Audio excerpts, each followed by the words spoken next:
but they were hardly honoured any longer, and there were always renegades and outlaws. Still, this was awfully close to Hengen lands. Walking farther, he realised that it hadn't been the city at all, whether war party or outlaws.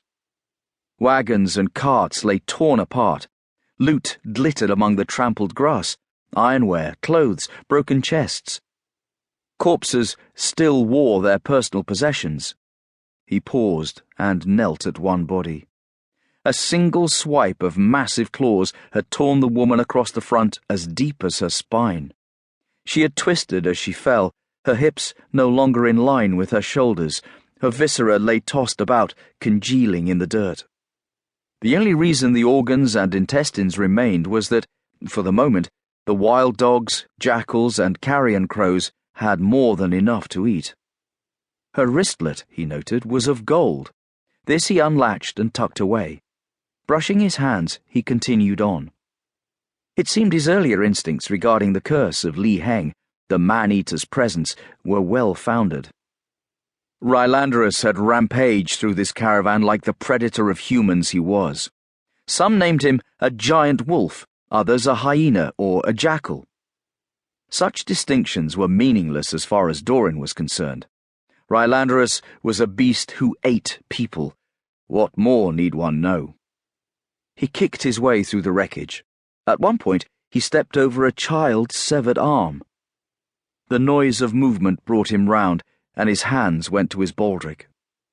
One of the presumed corpses, a man, soldier or caravan guard, was levering himself erect from where he had lain propped up against an overturned wagon. Doran coolly watched him do so. Weaving, stoop-shouldered, the fellow, dark clothes and armour rent and bloodied, staggered towards him. He was a young man, muscular, half Dolhon, perhaps. His long, wavy black hair hung like a curtain of night, and Doran felt a twinge of envy. This one, the girls must fawn over. "Rylanderus," he called to him. The man gave a curt nod. Something in that casual acknowledgement irked Doran, too self-possessed by far. On a chance he asked, "You didn't see anyone else come by, did you?" The youth nodded again. "Someone passed, but I did not see him." Now Doran frowned. "You speak in riddles." "I speak the truth. I saw no one go by, but someone did. He was humming." "That's him. Humming. Fits all too well. Li Heng for certain." He gave an answering nod. "My thanks." The young soldier lurched forward, suddenly animated. Something like a cross between disbelief and disgust twisted his mahogany features. "You're not walking away, are you?" "Yes."